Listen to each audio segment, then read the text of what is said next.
사실 무디스가 미국 그 신용평가를 좀 하향 조정한 건 그렇게 큰 의미는 없습니다. 왜 그러냐면 S&P하고 피치사가 이미 미국의 신용 등급을 내렸기 때문에 그 무디스로서도 안 따라 할 수 없는 그러니까 뒤따른 의례적인 조치라고 보시면 됩니다. 그런데 무디스가 그 신용등급을 하향 조정하면서 그 이유를 따랐는데 그 이유는 설득력이 있어요.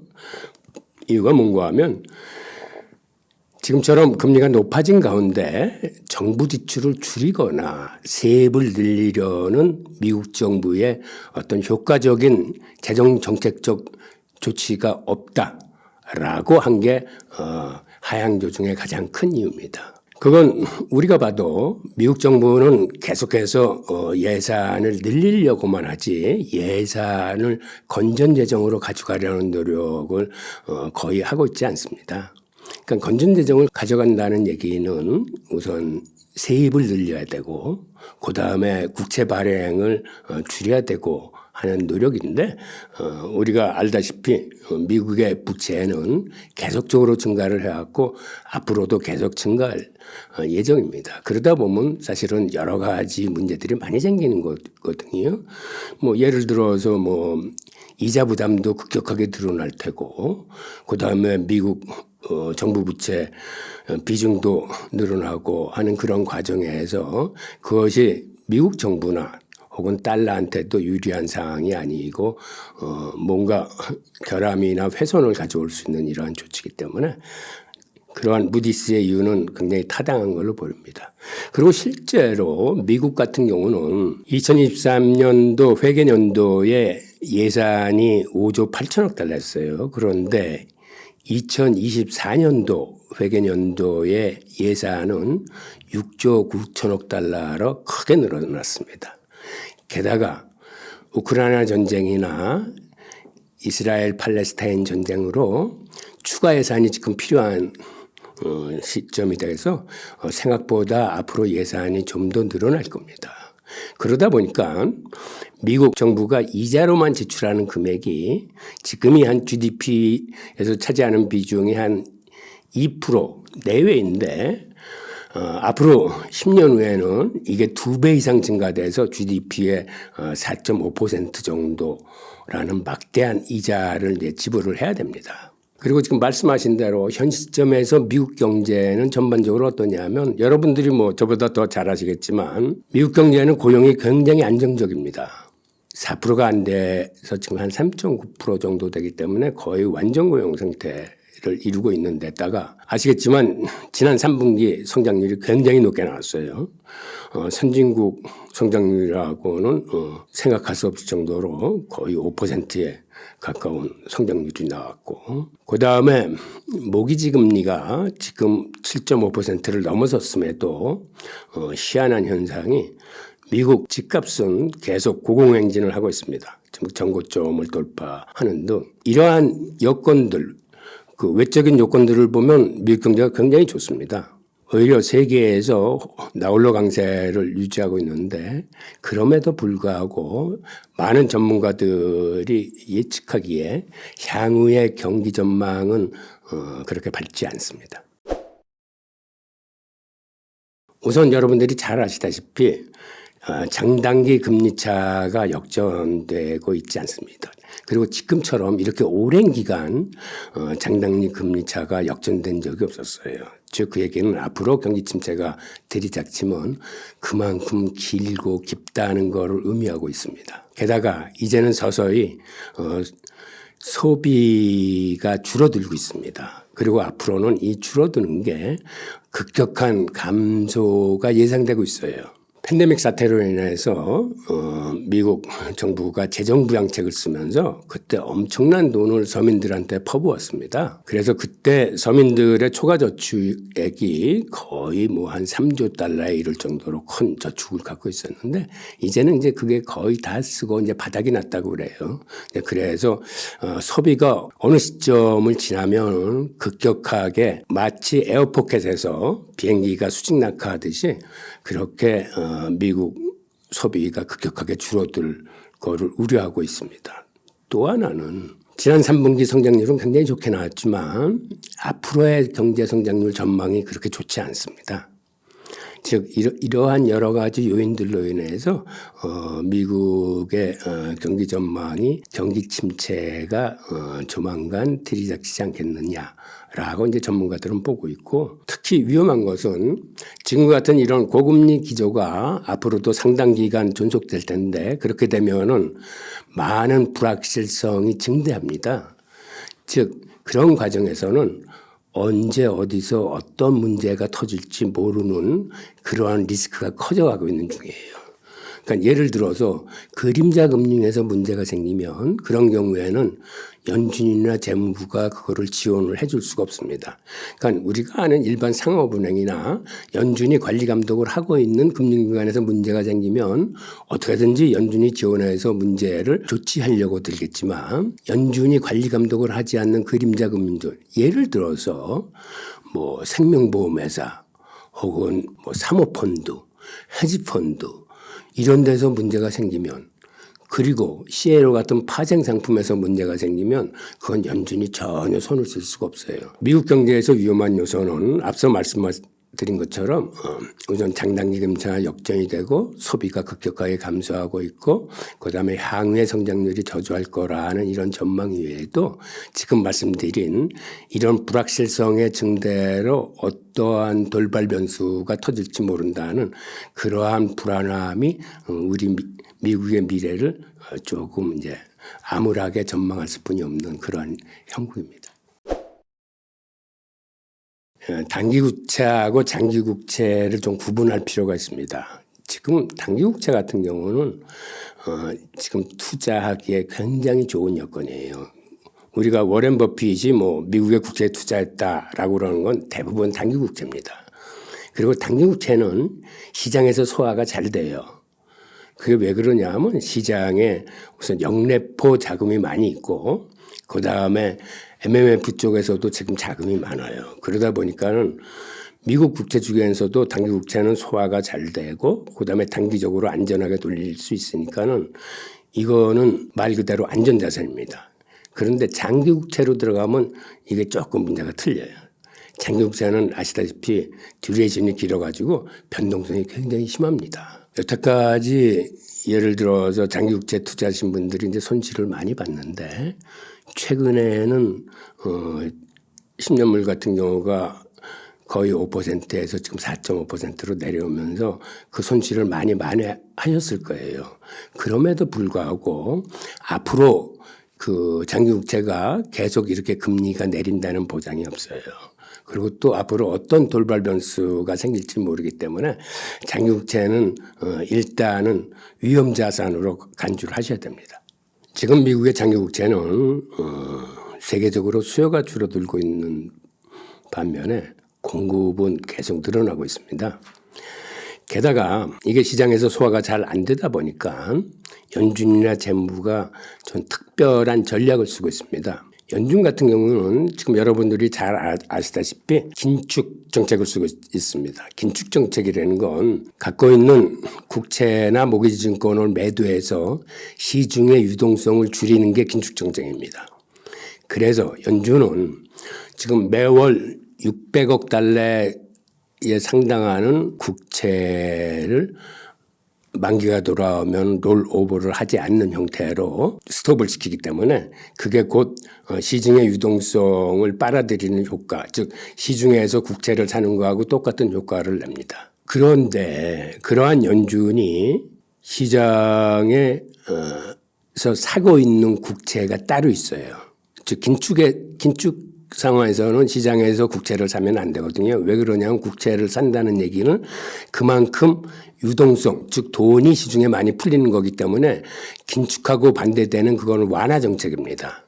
그런데 그렇게 하는 이유가 연준이 매월 600억 달러의 국채를 그러니까 사는, 즉 시중의 유동성을 줄이는 건 맞습니다. 그런데 단기 국채나 중장기 국채는 그런 식으로 유동성을 빨아들이고 있는데 유독 장기 국채만큼은 시중에서 국채를 사고 있습니다. 그게 지금 보시는 이 그래프의 나와 있는 이 표인데 이 표에 의하면 다른 것들은 우하향하면서 긴축 정책을 쓰고 있는데 유독 한 그래프만 우상향하는 그래프가 있습니다. 이 우상향하는 그래프가 바로 장기국채입니다. 연준으로서도 지금의 국채 시장이 위험하다고 보기 때문에 특히 장기국채 쪽이 오히려 장기국채 쪽은 긴축임에도 불구하고 이렇게 해서 이렇게 시장에서 국채들을 사들이고 있습니다. 재무부 또한 기조가 마찬가지입니다. 재무부도 장기국채의 수요가 너무 없다고 판단하기 때문에 단기국채를 우선적으로 많이 발행을 하고 가능하면 장기국채는 최소한의 물량만 발행하려고 듭니다. 게다가 그거 가지고도 안 되니까 내년에는 재무부가 바이백 정책을 쓰겠다고 검토를 하겠다고 발표를 한 게 있어요. 즉 바이백이라는 건 이렇게 장기국채가 시중에서 소화되지 못할 때 그거를 재무부가 대신 사줬다가 나중에 다시 판대거나 그거를 조절하는 정책입니다. 또 하나는 재무부가 단기채 발행을 늘려가지고 그 단기채 발행에서 들어오는 자금으로 미국의 그 장기국채를 스스로 매입하는 전략도 검토하고 있습니다. 즉 자기네들이 발행한 장기국채지만 시장에서 여의치 않게 팔리지 않기 때문에 그걸 재무부가 단기채를 팔고 장기채를 사주는 이러한 전략까지 지금 생각하고 있을 정도로 미국의 장기국채 시장은 지금 굉장히 지금 불안한 행보를 보이고 있습니다. 미국의 인플레이션이나 장기국채 관련해서는 그렇게 연준이 쉽게 금리 인하 쪽으로 스탠스를 바꾸지 못할 거예요. 그 이유는 왜 그러냐면 과거에도 이렇게 인플레이션이 잡히는 듯해서 금리를 인하했다가 실패한 사례가 3번이나 있습니다. 번즈 의장 때 그랬고 폴 볼코 의장 때도 한 번 그랬고 그 3번이 다 지금처럼 인플레이션이 약간 잡히는 듯해서 금리를 내렸다가 다시 호되게 인플레이션이 올라가가지고 화들짝 놀라가지고 다시 더 큰 고금리 기조를 취한 적이 있거든요. 이러한 과거의 사례를 잘 아는 연준 위원들이 지금처럼 살짝 CPI나 PPI가 고개를 숙였다고 쉽게 그렇게 금리 인하 쪽으로 턴하기는 힘들 거예요.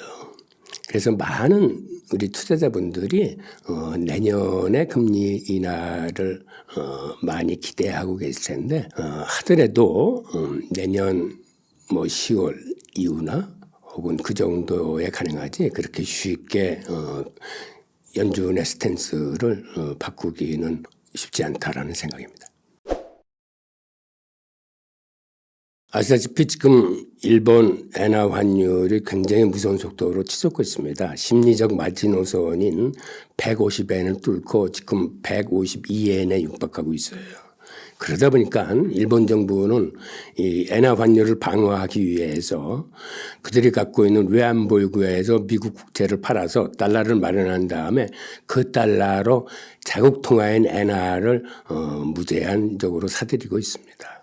그런데 지금 일본의 통화 정책을 들여다보면 미국의 통화 정책하고는 정반대 스탠스를 취하고 있어요. 즉 일본은 아직도 마이너스 0.1%라는 마이너스 기준금리를 채택하고 있을 뿐만 아니라 시중금리도 억누르기 위해서 10년물 국채의 YCC 정책을 고수하고 있습니다. YCC 정책이라는 건 아시다시피 일정 그 퍼센트 지금 같은 경우는 1%인데 1% 이상으로 미 10년물 국채 금리가 오르면은 그걸 무제한 매입해 하고 있습니다. 그런데 다만 최근에 일본 중앙은행이 이제 1%가 넘었더라도 일정 부분 용인할 허용을 할 태세가 갖춰져 있다라고 해서 한 발 물러섰습니다만은 이렇게 일본이 YCC나 마이너스 기준금리를 포기하지 않는 한 지금의 그 엔화 환율이 치솟는 것을 막을 만한 특별한 대책은 없습니다. 지금 대책이라고 있는 거는 외환보유고에 미국 국채를 팔아서 이제 그걸 가지고 막는 건데 그것도 결국은 유한할 뿐이 없는 거잖아요. 그리고 이렇게 미국 국채를 풀어서 막는다는 얘기는 즉 미국 국채 시장에 물량 공급이 쏟아지면서 미국 국채 시장을 또 압박을 해가지고 미국의 시중금리를 더 올리는 그러한 악순환에 이제 빠지게 됩니다. 그런데 일본으로서도 YCC를 포기하면 될 거 아니냐라고 쉽게 생각할 수 있지만 YCC를 포기하게 되면은 그 시중금리에 대한 이자 지급을 일본 예산으로서 감당하기 굉장히 힘듭니다. 그래서 일본은 어떤 면에서는 징태양난에 빠진 거고 게다가 또 하나 YCC를 포기하게 되면 지금 해외에 나가 있는 엔캐리 트레이드 자금이 일본으로 회귀하게 됩니다. 그러면 세계의 자산 시장이 굉장한 혼란 속에 또 빠지게 될 거예요. 즉 일본은 YCC를 포기하지 않을 수도 없는 지금 이러한 상황에 직면하고 있습니다. 시기를 예상한다는 건 그건 신의 영역이에요. 그래서 그걸 말씀 못 드리는데 그 금리 인하 시기는 결국 연준이 목표로 하고 있는 인플레이션을 2% 이내에서 잡을 수 있을 때 미국은 금리 인하에 나설 겁니다. 아니면 경기 침체가 정말 급격히 들이닥쳐가지고 기업 부도도 증폭하고 실업률이 증가해서 경기가 이제 위기 상황으로 빠지면 그때는 미국이 금리를 인하할 겁니다. 그러니까 이런 두 가지 경우가 아닌 경우, 즉 뜨뜻미지근하면서 이렇게 점진적으로 경기가 나빠지는 이런 경우에는 그렇게 쉽게 미국이 금리 인하 쪽으로 나서기는 힘들 겁니다. 예, 달러 패권은 상당 기간 존속할 겁니다. 그런데 여기에 이제 몇 가지 이제 변수가 있는데 중국 같은 경우 중국의 디지털 위안화를 지난 3년간 그 시험 운영해서 내년서부터는 본격적으로 이제 상용화를 할 겁니다. 그러면 중국이 CBDC를 이제 본격적으로 상용화하는 것과 더불어서 세계 각국 중앙은행들이 자국의 CBDC를 발행해서 발행하는 속도가 굉장히 늘어날 겁니다. 이제 그러다 보면 CBDC 시장에서 기축통화가 좀 다원화될 가능성이 있어요. 즉 유럽은 유럽대로 유로화 표준 시스템을 마련해서 유로화 CBDC가 세계의 기축통화가 되도록 하자는 이런 움직임이 오래 전서부터 있었고 유럽뿐만 아니라 이 지역별로 CBDC의 통합 운동이 활발히 전개될 가능성이 있습니다. 우선 중동 지역에서는 사우디아라비아가 이 디지털화의 맹주가 되고자 하는 야망을 갖고 있으면서 그 주변 국가들하고 표준화 시스템을 채택하면서 이런 그 아랍 그 디지털화를 만들어내고 남미는 남미대로 남미 연합의 어떤 그 중심적인 표준화된 중앙은행 CBDC로 서로 이렇게 교류할 수 있는 시스템을 만들어 나가는 이런 과정에서 위안화 유로화, 그다음에 이렇게 지역별 통화, 그다음에 심지어는 브릭스에서 그들의 공동 단일 통화 이런 식으로 앞으로 CBDC가 본격적으로 시작하게 되면 이런 식으로 기축 통화가 집단적으로 이렇게 다원화될 가능성이 큽니다. 게다가 화폐 종류도 굉장히 다양화될 겁니다. 우선 지금 우리가 쓰고 있는 법정 화폐들 예를 들어서 달러, 유로화, 엔화, 위안화 이외에 앞으로 CBDC가 나오면 이런 법정 통화와 CBDC 간의 어떤 경쟁 구조로 가게 될 텐데 그런데 그러한 경쟁에서는 CBDC가 압도적으로 우월할 겁니다. 왜 그러냐면 CBDC라는 거는 이거는 디지털 화폐이기 때문에 송금이 우선 신속하고 송금 수수료가 굉장히 적게 듭니다. 어디 먼 지역으로 돈을 보낼 사람은 지금과 같은 통화로 돈을 보내는 것보다는 CBDC로 돈을 보내는 게 훨씬 저렴하고 신속하게 돈이 전달이 되기 때문에 아무래도 이제 기존의 법정 통화에서 지폐는 점점 사라지고 CBDC 쪽으로 이제 가게 될 겁니다. 게다가 CBDC가 나오게 되면 CBDC를 발행하지 않는 국가에서는 스테이블 코인으로 이제 대응하게 될 겁니다. 스테이블 코인이라 하면 달러나 유로와 같은 데 연동된 그러한 코인을 의미하는데, 예를 들어서 여러분들이 잘 아시는 그 US 테더나 USD, US 서클 같은 이러한 스테이블 코인이 있을 뿐만 아니라 앞으로는 그 각국의 상업은행에서 자기 은행의 스테이블 코인을 만들어낼 거예요. 지금 미국 같은 경우에는 이미 JP 모건이 JPN 코인이라고 만들어서 금융간 거래는 그 코인으로 하고 있습니다. 그런데 그 코인이 기업이나 민간인을 대상으로서도 앞으로는 점점 커지게 될 겁니다. 그렇게 되면은 CBDC와 스테이블 코인의 이제 경쟁 관계로 이제 들어가게 되는 거죠. 앞으로 중국의 CBDC가 본격적으로 상용화되는 내년이 되면, 그리고 그 외에 본격적으로 나올 각국의 CBDC하고 대항하기 위해서는 미국 같은 경우에는 아직까지는 그 CBDC 발행 계획이 정확히 서 있지 않습니다. 그런데 그런 경우에는 아마 자국의 스테이블 코인으로 대응을 하게 될 겁니다. 자국의 스테이블 코인이라는 건 우리가 암호화폐 시장에서 뭐 테더나 서클 같은 그러한 스테이블 코인도 있지만, 미국 월스트리트 상업은행의 스테이블 코인을 의미합니다. 즉 JP 모건 은행 같은 경우는 이미 2019년에 JPN 코인을 달러와 1:1 연동시켜 가지고 개발해서 쓰고 있습니다.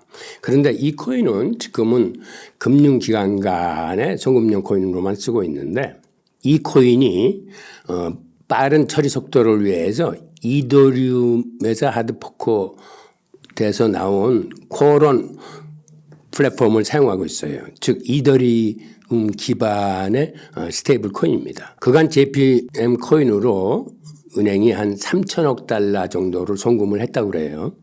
그리고 이미 이 시스템에 세계 각국의 큰 상업은행들이 거의 죄다 가입을 하고 있습니다. 우리나라 은행들도 가입을 하고 있는데, 그래서 현재는 하루에 한 10억 달러 정도를 이 코인으로 송금을 한다고 합니다.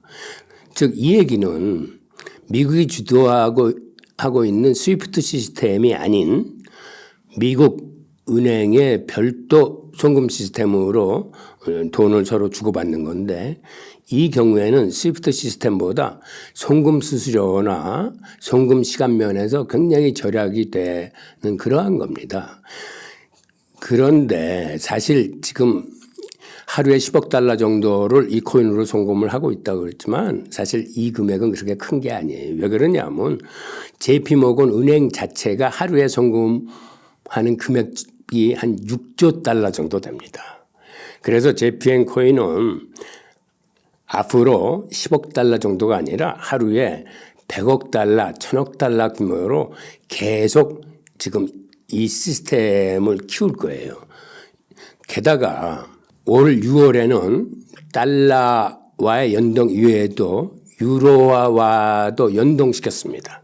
그러니까 유로화와 연동된 그 JPM 코인을 만들어냈고, 그 다음에 이번 달 11월에는 프로그래머블 결제 기능을 도입한 코인을 개발을 했어요.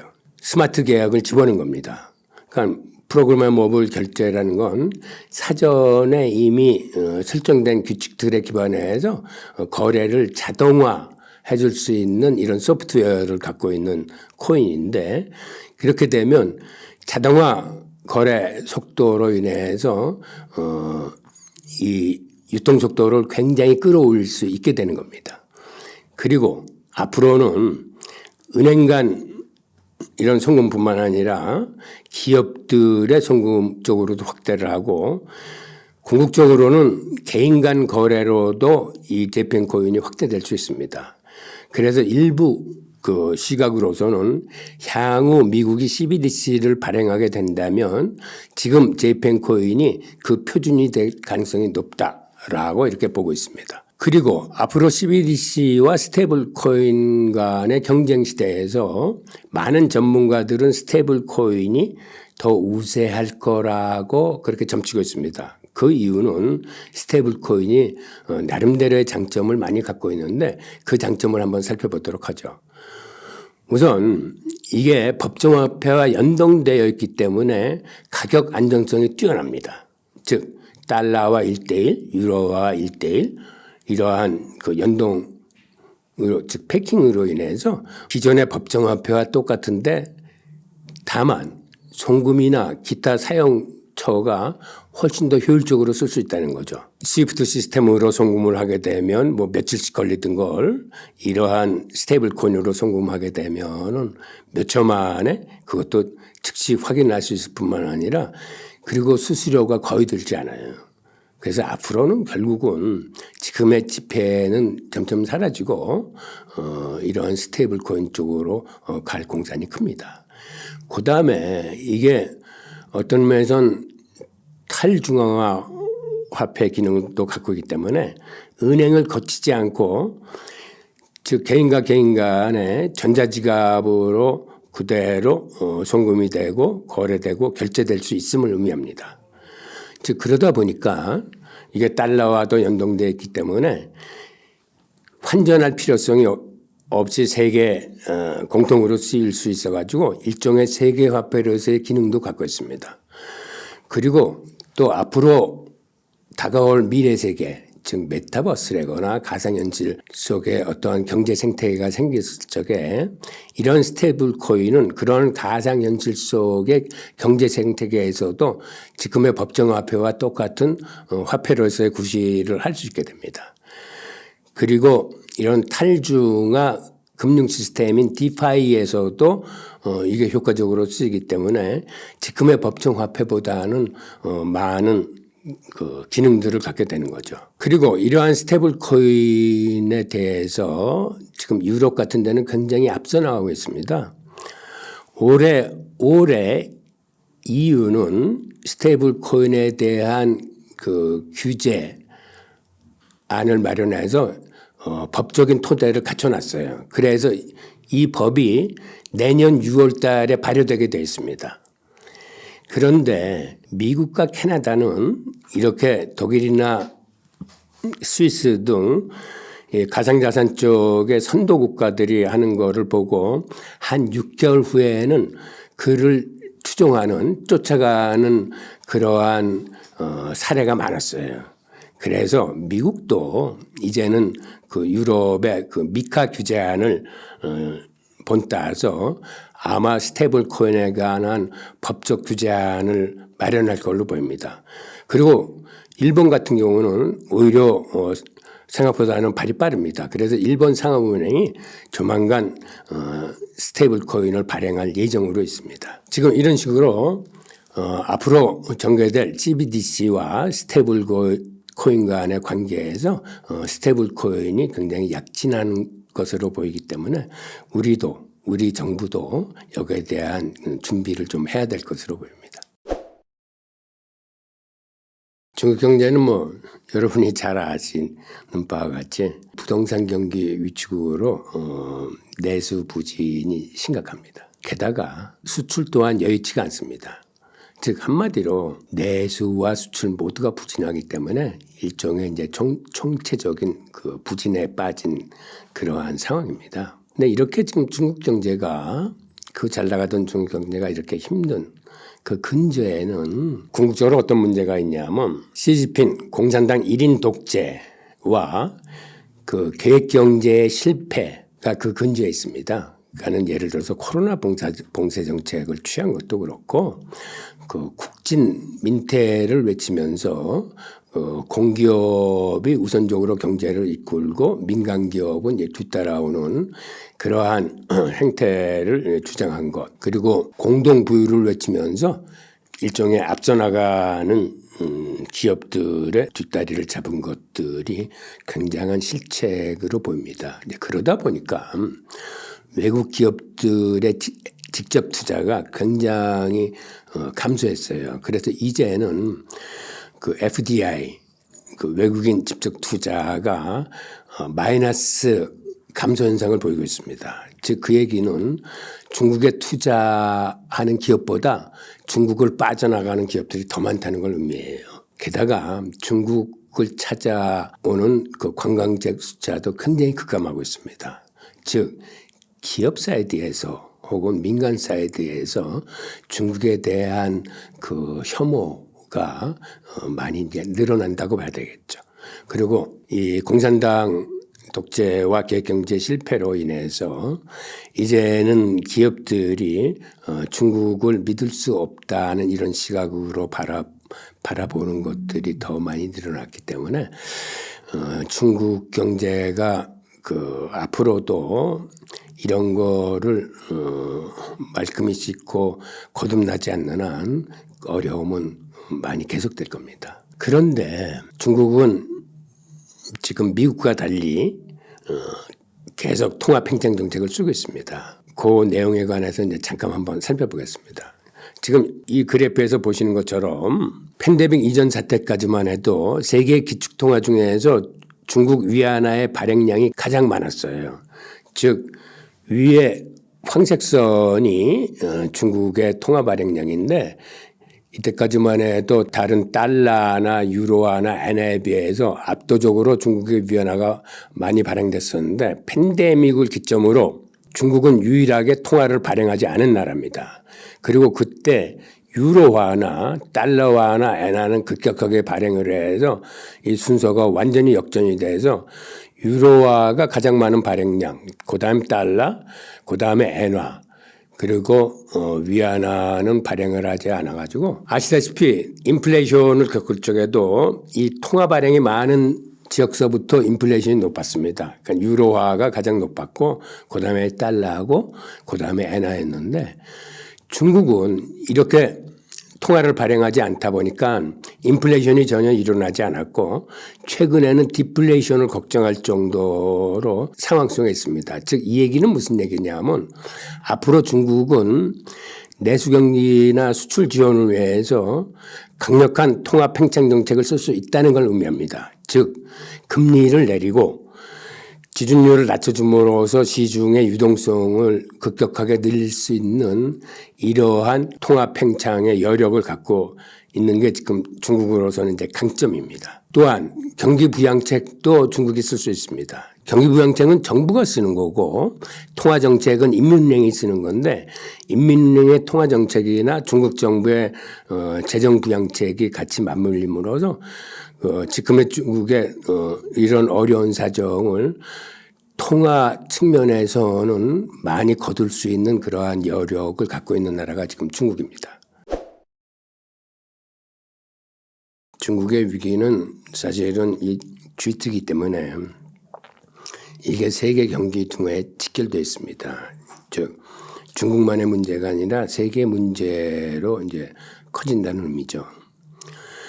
그 다음에 중국이 지금 위안화 환율 방어를 위해서 중국도 외환보유원에서 미국채를 팔아가지고 달러를 마련해가지고 그 돈으로 자국 위안화를 무제한적으로 사들이고 있기 때문에 즉 이 얘기는 미국 국채 시장이 압박을 받고 있다는 이런 의미입니다. 그리고 이 그래프에서 보시는 것처럼 중국의 위안화가 최근 6.3에서 7.3까지 급격하게 환율이 치솟고 있습니다. 즉 그 얘기는 위안화의 가치가 굉장히 낮아지고 있다는 건데 원래 이 마지노선이 7이었어요.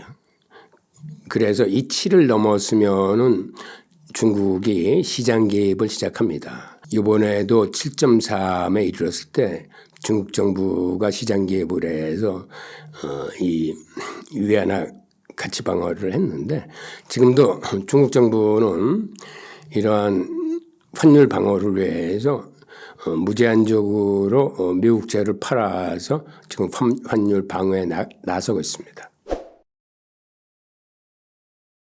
중국 경제는 예년과 다르게 많이 부진할 겁니다. 그런데 중국이란 나라가 나름대로 대국이고 저력이 있다 보니까 그리고 방금 말씀드렸던 것처럼 어떤 통화 정책의 여력이 있고 재정 정책의 여력이 있다 보니까 이거를 선별적으로 이 부양책을 꺼내 들고 있습니다. 지금도 지난 8월 달에는 뭐 한 20회가 넘는 부양책을 연속적으로 발표를 하고 있을 뿐만 아니라 중국은 아직까지는 시중금리나 이자율이 이게 관치입니다. 즉 시장에서 수요와 공급이 결정하는 게 아니라 이거를 중국 정부가 이제 발표를 해요. 그래서 그들이 기준금리격에 해당하는 1년 물 대출 금리는 얼마다, 5년물 대출 금리는 얼마다, 그 다음에 초단기물 금리는 얼마다라고 금리를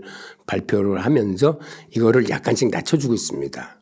즉 금리를 인하함으로써 경기 부양을 도모하는 건데, 근데 한 가지 특징이 있는데 중국 부동산 경기하고 직결되어 있는 5년 만기 대출 금리는 중국 정부가 낮추고 있질 않아요. 그 얘기는 뭐냐면 중국의 부동산이 지금 굉장히 어렵지만 거기에 버블이 많이 껴있다라고 중국 정부가 보기 때문에 그러한 버블을 연착륙시키기 위해서 즉 자연스럽게 버블이 줄어드는 것을 유도하기 위해서 부동산 쪽은 경기 부양에 나서고 있지 않습니다.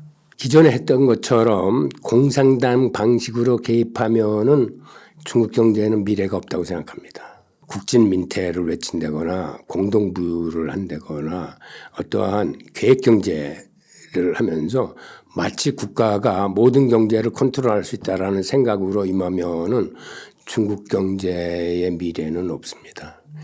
그들이 시장 경제를 존중하고 민간 기업들의 고용 창출 능력 같은 걸 높이 사고 이러한 그 서구 자본주의의 그 장점들을 과거에 받아들였던 것처럼 앞으로도 계속 받아들이면서 시장 경제에 대한 절대적인 존중이 다른 기업가들이나 일반인들한테 인식될 적에 중국 경제는 지금보다 많이 상향할 수 있지만 그렇지 않고 앞으로 또 과거의 그러한 그 행태를 계속하면은 중국 경제는 그리 밝지 않습니다.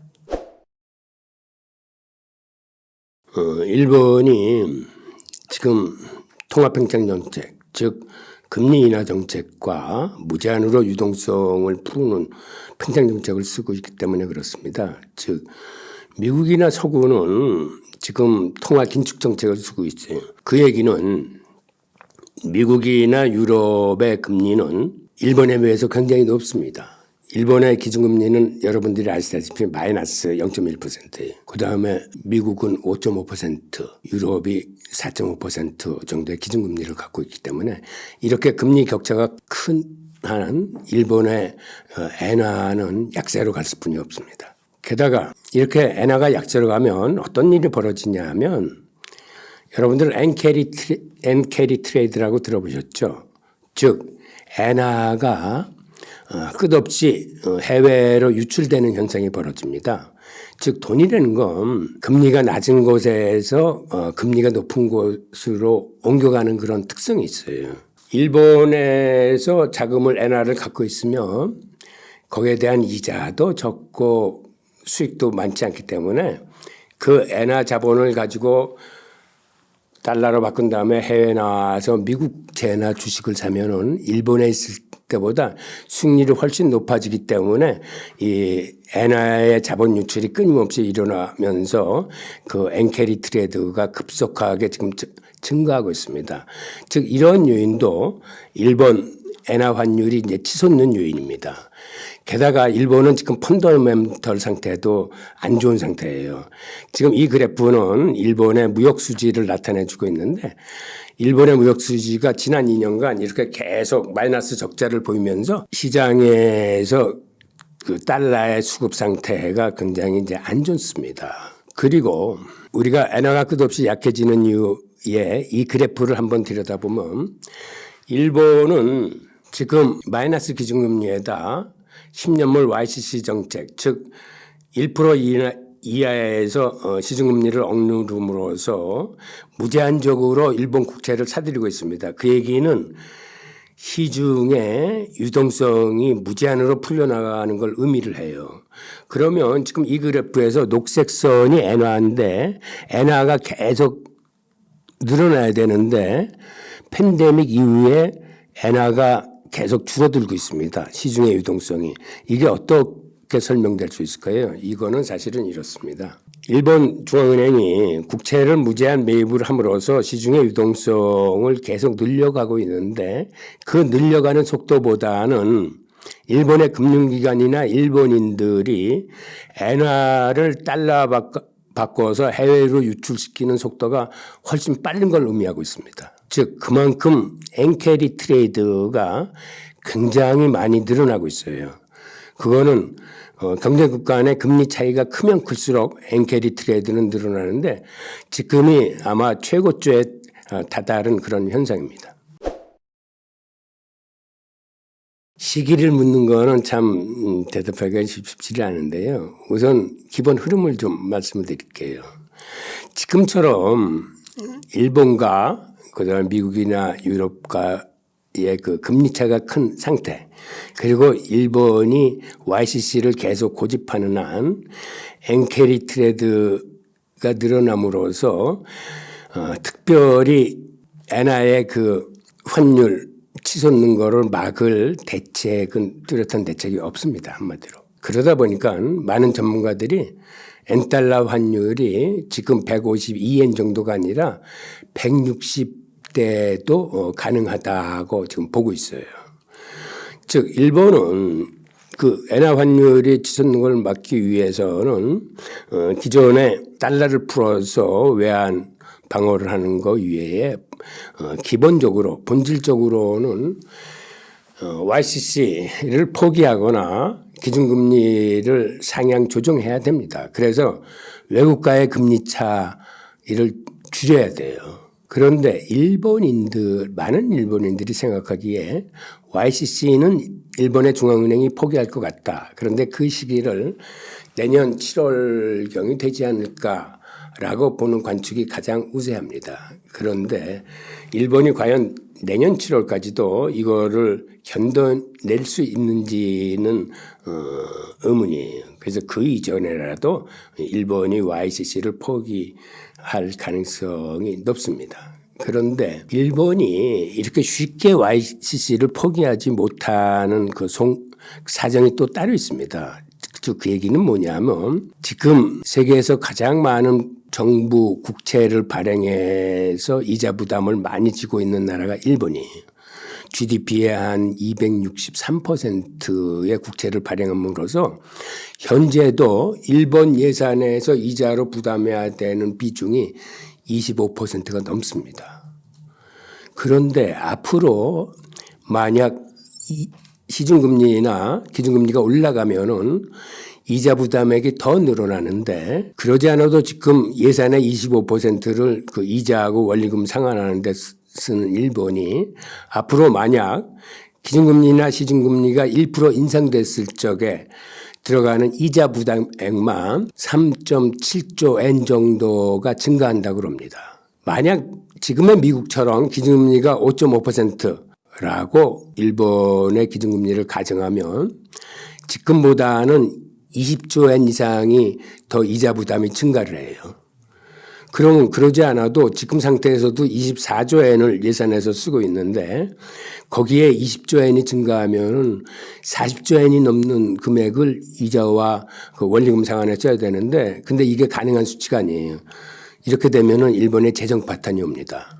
일본의 예산안을 보면 2023년 세수액이 한 70조 엔 정도 됩니다. 그런데 그들의 세출액, 연간 예산액은 114조 엔 정도 돼요. 그러면 나머지 모자라는 부분 한 36조 엔 정도를 국채를 발행해서 또 충당을 해야 됩니다. 그런데 전 국민한테서 걷어들이는 세수 총액이 70조 엔인데 여기서 이자로만 40조 엔을 낸다는 거는 이런 건 있을 수가 없어요. 그러다 보니까 일본으로서는 지금 이 YCC를 포기할 수도 포기하지 않을 수도 없는 이런 진퇴양난, 즉 기준금리도 지금처럼 이렇게 무제한 마이너스로 막고 있을 수도 없고 그렇다고 이걸 풀어서 경제국처럼 금리도 올릴 수 없는 이러한 상황에 처해져 있는 그런 나라가 지금 일본이에요. 그래서 일본의 YCC 포기나 기준금리 인상은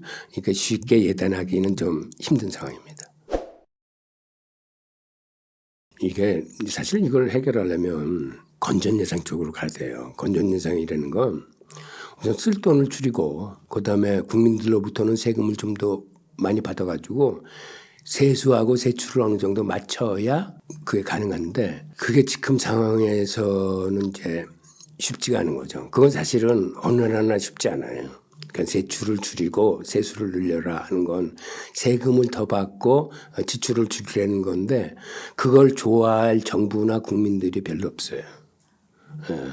하지만 일본이 살아나가려면 사실은 그렇게 해야 되는 거죠. 그러니까 방향을 그쪽에다 맞추고 하루아침에 그렇게 갈 수 없지만 앞으로 뭐 10개년 계획이면 10개년 계획을 잡아가지고 세수를 늘리고 세출을 줄일 수 있는 방안 그리고 적정 이자 부담을 위해서 기준금리나 시중금리를 어느 정도 선에서 컨트롤해야 될지 이를 일본이 이제 결정을 해야 될 겁니다. 근데 하여튼 그러한 의미에서라도 지금처럼 무제한 마이너스 기준금리하고 YCC를 고집할 수는 없어요. 그렇다고 이걸 함부로 풀어줄 수도 없고 국면에 이제 일본이 이제 잡혀 있는 건데 하여튼 이걸 슬기롭게 헤쳐나가야 되는 거죠. 일본의 엔화가 지금처럼 저렇게 치솟으면 우리 국내 수출은 굉장히 안 좋습니다. 불리합니다. 즉 세계 수출 시장에서 같이 경쟁을 해야 되는데 한마디로 일본의 수출품 단가는 훨씬 싸지는 거예요. 그러면 우리께 상대적으로 비싸지는 거기 때문에 우리처럼 수출로 먹고 사는 나라한테는 이제 타격이 큰 거죠. 그리고 또 하나의 요인은 이렇게 엔화 대출 금리가 저렴하면은 우리 한국의 은행이건 기업이건 민간인이건 엔화 대출을 많이 얻어 쓰려는 이러한 움직임이 있고 또 무슨 물건들을 리스할 적에도 지금 엔화 베이스로 그 리스를 합니다. 그런데 이게 사실은 향후에는 위험 요소로 작용할 수가 있어요. 우선 1997년 우리 IMF 사태만 하더라도 당시 종금사들이 이렇게 저렴한 단기 외환대출을 많이 받아가지고 그거를 국내에서 중장기 대출에 활용했을 뿐만 아니라 심지어는 동남아시아 쪽에도 그런 중장기 대출을 했습니다. 즉 단기 대출을 받아서 중장기 대출을 하는 건 그건 은행의 속성상 그렇다 치더라도 이렇게 단기 대출 비중이 높아지면은 외환위기 사태가 발생하면은 이거를 막아낼 수가 없어요. 그래서 단기 대출 비중은 가능하면 줄여야 되고 대출 비중이 장기 쪽에 높아야 되는데 이렇게 엔화가 너무 다른 경쟁국에 비해서 금리가 싸면은 아무래도 이런 단기 엔화 대출이 늘어납니다. 그래서 이런 것들은 우리 기업이나 우리 은행들이 굉장히 조심해야 될 요소입니다. 저는 사실 개인적으로 반반 정도로 보고 있습니다. 그렇게 보는 이유는 우선 현물 ETF를 신청한 블랙록의 위상은 대단합니다. 그리고 블랙록이 신청해가지고 이렇게 거부당한 사례가 극히 드물어요. 그리고 블랙록 같은 이러한 제도금융권이 신청을 했기 때문에 SEC도 쉽게 그거를 거부하기는 힘들 거라는 이런 관측 속에서 지금 많은 투자자들이 기대를 많이 하고 있는데 그런데 문제는 이것의 수용 여부는 SEC가 단독으로 결정할 문제는 아니에요. 이게 비중이 어느 정도 큰 거냐면 궁극적으로 월스트리트, 그다음에 연준, 재무부 등 범정부 차원의 문제라고 보여집니다. 즉 현물 ETF를 개설한다는 건 어떤 의미에서는 비트코인을 미국의 제도금융권에서 받아들인다는 얘기거든요.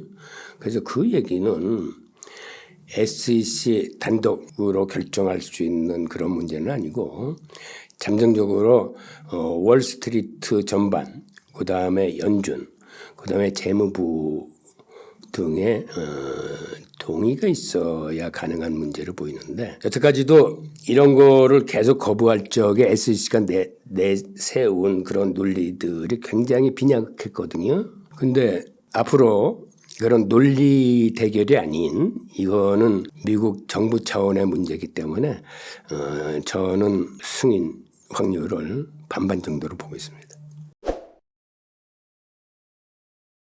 지금 비트코인이 상승하는 건 사실은 경제 위기가 도래한다거나 혹은 우크라이나 전쟁이나 이스라엘 팔레스타인 전쟁 등으로 세계의 불확실성이 증대되고 있기 때문입니다. 즉 이렇게 불확실성이 증대되고 있을 적에 투자자들은 분산 투자행으로서 대체 자산의 수요를 늘립니다. 그리고 또 한 가지 사안은 내년에 비트코인의 반감기가 도래하는데 즉 그 얘기는 채굴하는 공급 물량이 지금의 절반 수준으로 떨어진다는 얘기거든요. 즉 공급이 떨어지면 당연히 이제 가격은 더 올라가겠죠.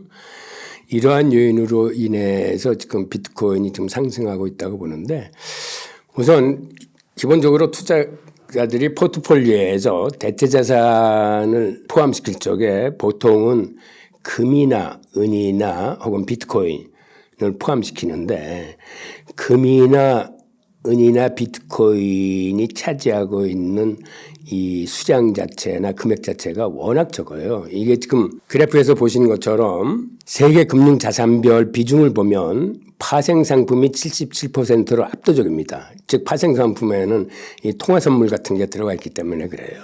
그 다음에 큰 시장이 이제 채권 시장입니다. 즉 파생 상품이 1,500조 달러의 시장이라면 채권 시장은 253조 달러. 그 다음에 주식 시장이 한 90조 달러인데 비해서 금은 한 10조 달러뿐이 안 됩니다. 게다가 암호화폐는 금에 비해서 지금 훨씬 적습니다. 한 2조 5천억 달러 정도 되고 은은 뭐 한 500억 달러 또 채 안 될 정도로 그러니까 금이건 비트코인이건 은하고 다 합쳐봐도 이게 전체 자산시장의 1%도 안 돼요. 그러다 보니까 이런 대체 자산에 대한 수요가 늘어날수록 이러한 자산 가격은 지금 올라갈 수뿐이 없는 그러한 상황인 거죠. 상승장에는 동의합니다. 그런데 반감기에 대해서는 너무 큰 기대는 하지 마셔야 된다라는 말씀을 드리고 싶어요. 그 왜 그러냐면 이 시장이 수요와 공급 논리에서 이렇게 가격이 형성되는 이러한 그 순수한 시장이 아니고 즉 여기에는 비트코인 선물 시장의 그 웹도덕 현상으로 인해서 언제든지 현물 시장의 가격을 후려칠 수 있는 이러한 시스템을 갖고 있습니다. 원래는 비트코인 현물 ETF가 먼저 나오고 그 다음에 ETF 선물이 나중에 등장하는 게 그게 순리입니다. 현물을 해지하기 위해서 이제 선물 시장이 필요한 건데 지금의 시장은 이 비트코인 선물은 있는데 지금 현물 시장이 없는 거거든요. 그런 의미에서 현물 시장의 승인이 나야 즉 비트코인 현물 ETF가 승인이 나야 이게 이제 균형을 갖는 정상 생태계가 이제 만들어지는 건데 아직까지는 그런 단계가 아니기 때문에 반감기에 대한 기대를 너무 크게 가지시면 나중에 이런 선물 웹도덕 현상으로 인한 급락기에 큰 피해를 보실 수 있기 때문에 이런 걸 좀 감안하셔야 된다는 말씀을 드리고 싶습니다.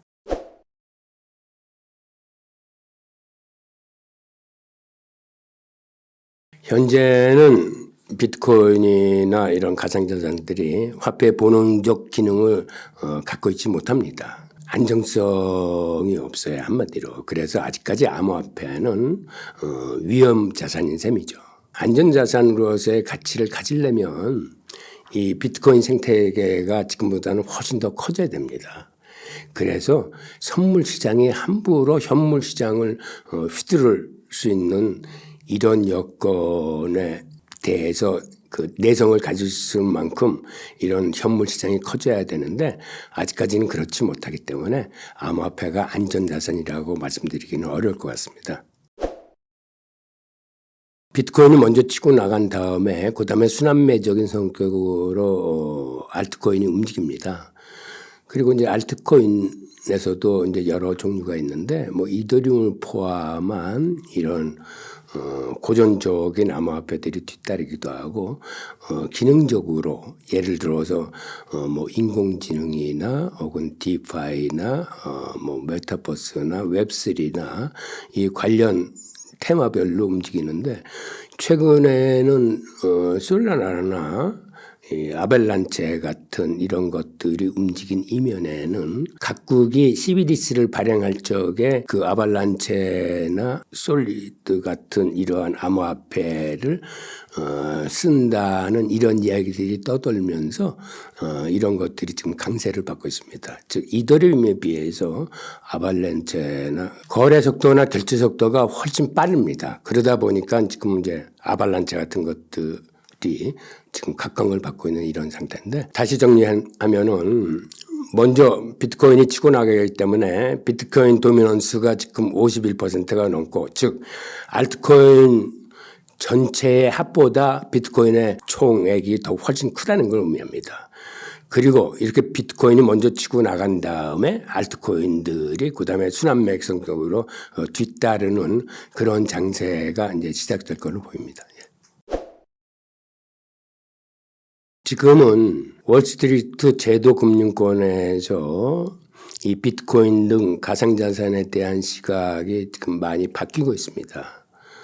일례로 레이 달리오 같은 사람은 굉장히 부정적인 시각을 갖고 있었는데 이제는 금과 더불어 비트코인을 대체자산으로 추천할 만큼 완전히 우호적으로 바꿨고 그다음에 블랙록이 현물 ETF를 신청했다는 것 자체가 블랙록은 여러분들이 아시다시피 세계에서 가장 큰 자산운용사입니다. 그 운용하는 자산이 어느 정도 크냐 하면 연준이 갖고 있는 자산보다도 훨씬 더 커요. 지금은 이제 블랙록이 9조 달러가 넘어섰고 연준이 갖고 있는 대조표상의 자산은 이제는 8조 달러가 안 될 정도로 그 정도로 블랙록이 위상이 크다 보니까 지금 시중에서 이러한 비트코인에 대한 관심이 이제 증폭되는 거고 그 다음에 JPMorgan 같은 은행도 자체적으로 JPM 코인이라는 스테이블 코인을 만들어서 지금 대응을 하고 있고 유럽도 이미 스테이블 코인을 법정 통화로서 쓰기 위한 어떤 법적 제도를 마련을 했고 이런 등등 앞으로는 이런 스테이블 코인을 비롯한 암호화폐 시장이 활성화될 공산이 점점 커지고 있습니다. 지금 금이 온스당 2,000달러에 도전하는 게 최근 들어서 벌써 세 번째입니다. 2000년에 한 번 그랬고 지난해에 한 번 그랬고 올해 계속 2,000달러 문을 두드리고 있는데 그거는 지금처럼 앞으로 경기 침체가 들이닥칠 경우에 대비를 해서 대체자산에 대한 수요가 늘어나기 때문입니다. 원래 단기 금리가 높으면은 금값은 떨어지게 되겠습니다. 그러니까 지금 미국의 단기 금리가 연 5%가 넘어서는데 금은 이자 한 푼 안 붙는 거기 때문에 단기 금리가 올라가면은 금값이 떨어져야 됨에도 불구하고 지금 금값이 이렇게 강세를 보이는 이유는 바로 대체 재산에 대한 수요가 그만큼 높아지고 있는 이유입니다. 원래 금 가격의 상승은 이게 달러에 대한 불신을 의미합니다. 미국 정부로선 금 가격이 계속 올라가는 걸 보고만 있을 수는 이제 없는 그런 형편인 거죠. 그래서 2011년에도 금 가격이 온스당 2,000불로 튀어 올라갔을 적에 당시 중국 같은 경우는 앞으로 외환보유고에 미국 국채를 닫지 않고 금을 담겠다라고 이렇게 선언할 정도였었어요. 그래서 당시 미국 정부는 이거를 좀 손을 봐야 되겠다라고 생각해서 미국 금 선물 시장에 많은 규제를 가하기 시작했고, 즉 규제를 가한다는 거는 선물 계약을 할 적에 개시 증거금이나 유지 증거금을 대폭적으로 올리는 겁니다. 그거를 한두 차례가 아니라 1년에 몇 차례 계속을 하고 게다가 레버리지를 축소시키는 거예요. 그러니까 기관 투자자 같은 경우는 사실은 레버리지를 활용해서 투자를 하는데 레버리지를 축소시키면 기관 투자자들한테는 금전적인 부담이 굉장히 올라갑니다. 그러다 보니까 아무래도 그 시장에서 이제 떠나게 되는 사례들이 많은데 이런 식으로 금 가격이 심하게 올라가면 선물 시장에 대한 규제가 이제 강화되곤 합니다. 항상 말씀드리지만 적기 판단은 이건 사실 신의 영역이에요. 그래서 언제 어떻게 투자해라고는 제가 말씀드릴 수 없고 우선은 지금 같은 경우 경기 침체가 들이닥칠 전망이 많고 그 다음에 이 전쟁으로 세상이 어수선해지고 이럴 경우에는 대체 자산에 대한 수요는 늘어납니다. 그래서 이러한 여러 상황을 종합해서 지금은 금시장 금의 상승이 예상되기 때문에 아마 투자를 많이 고려하시는 분이 늘어날 거고 그런데 이 시장이 제가 반복적으로 말씀드리는 것처럼 수요와 공급에 의해서 순진하게 가격이 책정되는 시장이 아닌 경우들이 있잖아요.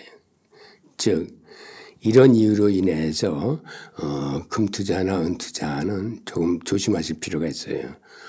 투자를 하시되 만약 개시증거비나 유지증거금이 한두 차례에 걸치지 않고 계속적으로 반복해서 올라간다 할 경우에는 이제는 규제가 시작됐구나 해서 상황을 좀 보수적으로 보실 필요가 있고 또 다른 변수는 그렇다고 미국이 언제까지 마냥 이런 식으로 시장을 규제할 수 있다고 보지는 않습니다. 우선은 브릭스 같은 경우가 이제 또 다른 변수로 지금 등장하고 있는데 브릭스에서 지금 공동통화가 논의되면서 그쪽의 궁극적인 단계로서는 근본이제 회귀 같은 것도 고려하고 있거든요. 그리고 특히 중국은 지금 중국, 인도, 러시아가 금을 대량 수입하고 있는데 그 근제에는 나름대로의 어떤 목표가 있는 것 같아요. 그러니까 중국은 4대 금관일 정책을 쓰고 있는데 세계에서 금 생산을 제일 많이 하는 나라가 중국입니다. 그리고 중국 내에서 생산된 금이라도 이게 자유롭게 거래를 하는 것 같아도 이거를 인민은행 산하의 금거래소만을 통해서 거래하도록 돼 있어요. 즉 그 얘기는 인민은행이 그 금의 흐름을 다 관리를 한다는 얘기예요. 또 하나는 세계에서 금을 가장 많이 생산하고 있음에도 세계에서 금을 가장 많이 수입하고 있는 나라도 중국입니다. 그런데 중국은 한번 들어온 금을 절대로 해외로 빠져나가지 못하게 만들고 있어요. 즉 원칙적으로 금의 수출을 금하고 있을 뿐만 아니라 실질적으로도 중국 상하이에 있는 금선물 시장의 가격을 뉴욕 금선물 시장보다 가격을 살짝 높여놓음으로써 근본적으로 선물 시장을 통한 해외 유출이 불가능하게 만들어놨습니다. 즉 이런 식으로 금을 관리하고 있는데 이러한 중국을 필두로 해서 러시아나 인도나 금 보유량이 많은 국가들이 지금 구상하고 있는 공동통화가 금이나 희토류를 담보로 하는 그러한 실물화폐 성격이 띌 공산도 크기 때문에 그런 의미에서 가까운 시일 내는 아니지만 그렇다고 너무 먼 시기도 아닌 시기에 금 시장에 대해서는 한번 큰 변화가 오지 않을까 하는 개인적인 의견을 갖고 있습니다. 그건 사실 이런 것 때문에 그래요. 이 종이금이나 종이은을 불신하는 그 배경에는 지금 선물 시장의 구조가 그 많은 현물금을 미국이 보유하고 있지 못할 거다. 나중에 선물 시장에서 실제적으로 물량을 보유하지 못할 경우에는 그게 파산의 위험성이 있을 수 있다라는 이제 그러한 근거에서 나온 얘기들입니다. 근데 저는 개인적으로는 그렇게 생각을 해요.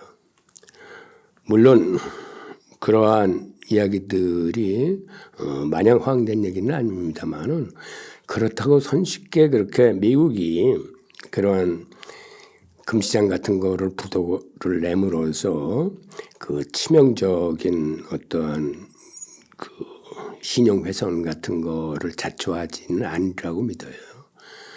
그래서 현실적으로는 금이나 은의 ETF 같은 게 투자자의 입장에서는 굉장히 편합니다. 그거를 현물로 사들이려면은 사들이는 과정에 세금도 많이 내야 되고 그거를 또 보관하는 보관 비용이나 그거를 나중에 이동시키는 비용 등등 그것도 만만한 게 아니거든요. 그래서 여러분들이 공부를 좀 더 하셔가지고 그러한 종이금이나 종이은에 대해서 그 많이 회자되고 있는 그런 얘기들도 참고하셔가지고 판단은 여러분들 스스로의 몫이라고 생각됩니다. 지금 많은 전문가들이 포트폴리오의 대체 자산으로 금이나 은, 비트코인을 투자할 것을 이제 강력히 권하고 있습니다. 특히 레이 달리오 같은 분이 아주 그 대표적이신 분인데 그런 의미에서는 포트폴리오의 일정 분량을 그러한 금이나 은이나 비트코인을 담아두시는 거는 괜찮다고 생각합니다. 그리고 우리 세계 각국의 그 외환보유고를 보면 사실은 외환보유고에 각국의 국채를 담아두면은 그 국채 이자가 많이 나와서 수익률이 좋은데 금을 담아두면은 금은 전혀 이자를 생산해내지 못하고 있습니다. 그럼에도 불구하고 선진국 은행들은 외환보유고 내 금의 비중이 굉장히 높아요. 독일이나 이탈리아나 오스트랄리아나 다른 나라들의 외환보유고의 비중을 보면 여러분이 생각하시는 것보다 굉장히 높습니다. 한 60, 70%가 금으로 채워져 있어요. 어떤 의미에서는 수익률보다 안전성을 더 우선한다는 얘기입니다.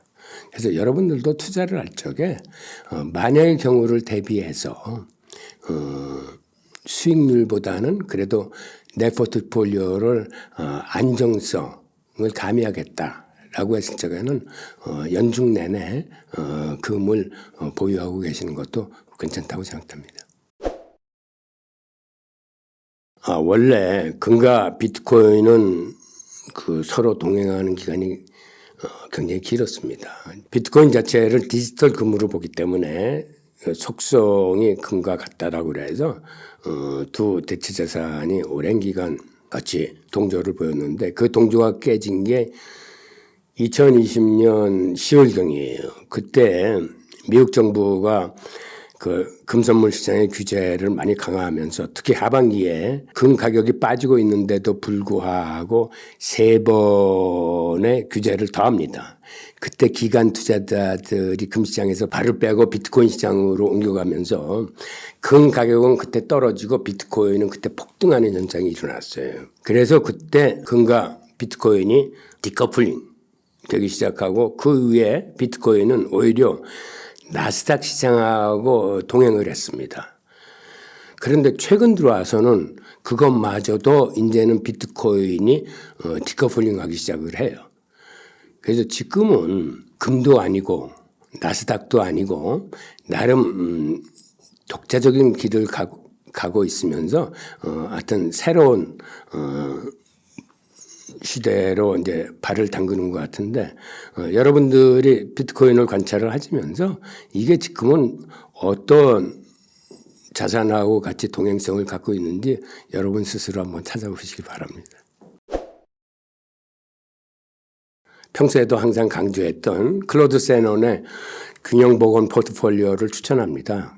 즉 그 얘기는 50%는 채권과 주식 등에 이제 분산 투자를 하고 나머지 50%는 현금을 갖고 있는 현금의 포트폴리오인데 즉 현금도 분산 투자를 해서 원화, 달러, 위안화 이런 것들을 쉽게 빼냈을 수 있는 MMF 구자 같은 데 집어넣는 겁니다. 그러면 현금을 확보하고 있다 그래서 이쪽에 수익이 전혀 없는 게 아니라 최근에는 MMF 구자 같은 데 연 5%의 이자를 줍니다. 그러니까 이런 식으로 주식, 채권, 대체자산의 한 50%, 그 다음에 MMF 구자의 원화, 달러, 위안화를 한 50% 가지고 있다가 주식 가격이 올라서 이 50대 50이 깨지고 60대 40이 됐다 그러면 이쪽에서 덜어내 가지고 서로 50대 50으로 다시 맞춰주는 이런 전략을 갖는 게 일명 균형보건 포트폴리오인데, 이것의 장점은 지금과 같은 불확실성이 큰 그 리스크가 증대하는 시장에서 현금 50%를 보유하기 때문에 주식시장이 폭락하는 사태가 일어나더라도 얼마든지 복원할 수 있는 힘이 있고, 몰빵 투자에서 힘든 상황에 비해서는 그거를 절호의 기회로 활용할 수 있기 때문에 추천을 드리는 거고, 또 이런 식으로 평균 복원 포트폴리오를 하면은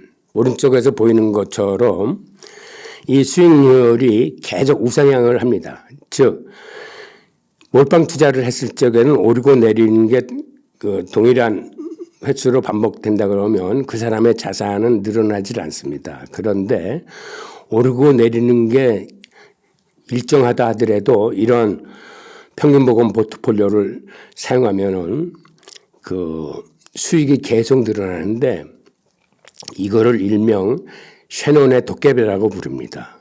즉 여기 이론적 바탕에는 여러 가지 물리적 법칙과 수학적 법칙이 작용하고 있다는데, 자세한 내용은 저는 잘 모르겠고, 하여튼 세계적인 천재 클로드 세논이 일반인들을 위해서 만들어낸 포트폴리오니까 참조하시기 바라고, 클로드 세논 같은 경우는 정보화의 아버지라고 부를 정도로 오늘날의 정보 시대가 있게 만든 정말 천재 수학자였는데, 그는 또한 투자에서도 귀재였습니다.